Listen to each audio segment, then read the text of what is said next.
Hi, you're listening to the Rav Dessler Giving Podcast with me, Avram Ziedman. Join us as we weave together philosophy, psychology, and Kabbalah to uncover a new depth to what it means to being a giver. In this podcast, I want to look at the subject of love and marriage. God wants the world to be populated, and for that, children need to be born. Now, to raise children is not easy. It takes a tremendous amount of effort. And therefore, God wants to put a sweetener in the world to entice people to have children. And that is love and a desire for connection. Now, Avdesla asked a question. He says, I understand that there is a biological desire to connect and have children that was created by God for the purposes of the world continuing. But that doesn't explain why is it that couples stay together?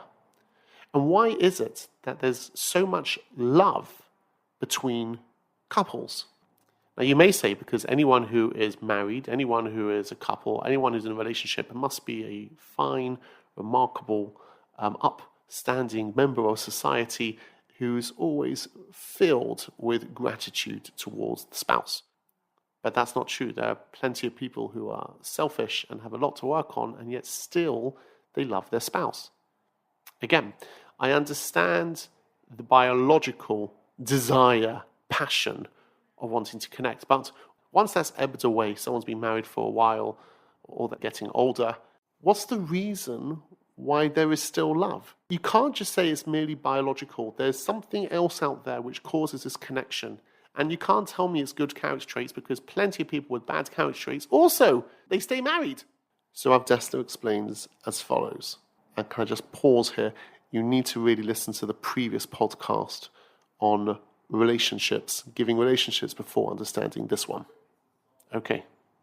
We often say opposites attract. Really? Opposites attract? I like to see Hitler on a date with Mother Teresa. Let's see how well that goes. It's not true. Opposites do not attract.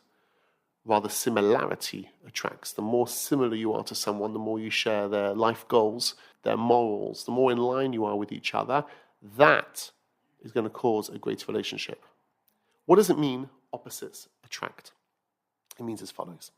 I have certain strengths and I have weaknesses. Imagine if my spouse, if my wife, has the exact same strengths that I've got. In that case, I've got nothing to give her. Because anything that I want to give, well, she's got it as well. That will make me feel pretty useless, pretty empty. There's nothing I can give within this relationship.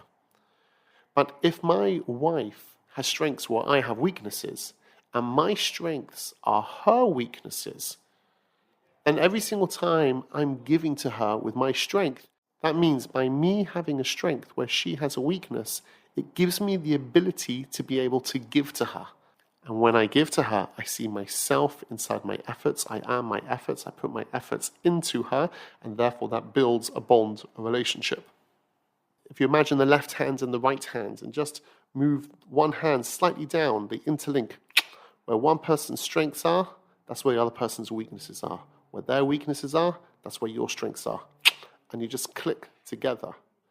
God created man and woman very different. Why? So they can click together. That each one has the ability to give. So it's not gratitude that causes the bond, but rather because when I give, I put my efforts into the other person and I see the other person as an extension of myself, and therefore I bond together as one. When I run teenage sessions, sometimes I tease them with this question. I say to the boys, would you like to marry Miss Right? She's perfect. She's perfect in every single way. And they're like, yeah. Why wouldn't I want to? I just want to be clear. Miss Right is perfect. She's perfect in every single way. And they're like, okay, so if she's perfect, then I don't understand. Why would I not want to marry her? I do this also with girls as well. We'd like to marry Mr. Right, Mr. Perfect. And they're like, really? Yeah, for sure. Really? Okay. Well, let's play this through, shall we?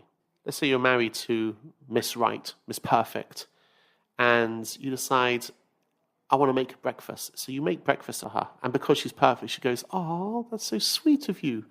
But of course, next time that she makes breakfast, you see that your breakfast looks like dog food compared to her breakfast. So the only reason why she accepted it is because she knew that that would be a very kind thing to do. And you see a wife with a jar and you want to be able to open up the jar and help her with it, but she's way stronger than you. And then you want to make a joke. Now again, her being Miss Perfect, she's going to laugh at the joke. But the point is, her jokes are way funnier than yours. Again, it goes the other way around as well. The wife wants to do something for the husband, and the husband will always graciously accept it because he's perfect. But yet you know there is nothing I can give you whatsoever, because everything I've got, you already have it way more. That marriage is not going to be fulfilling and most likely won't last. Why? Because I can't connect. There can't be a bond if I'm not giving. Giving causes connection.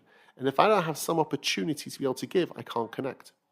And that's why there's differences between males and females, and that's also why opposites attract. Because when it's opposite, there's something for me to be able to give. Just to bring an anecdote from Rav Dessler, he says that when people get married, there is a real passion and there is a desire to make the other person happy. Why? Because at that moment in time, biologically, there is a desire for connection. And when I have this desire for connection, it turns anybody into a giver. It means I just want to make her happy because I want to connect. That's coming from the biology. And the biological side of a person can flip a person in the short term into a giver. But once that biological drive has gone down, now a person is more grounded, then their true midas come up.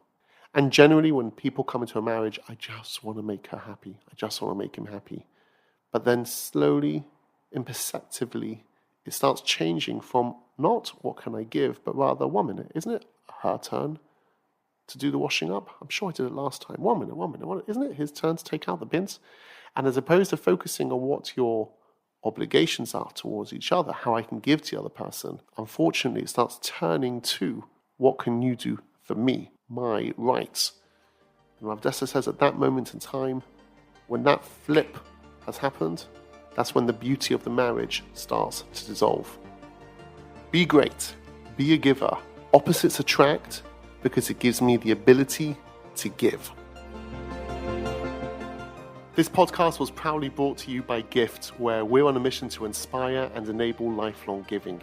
If you've enjoyed this episode and want to continue exploring the art of giving with us, please subscribe.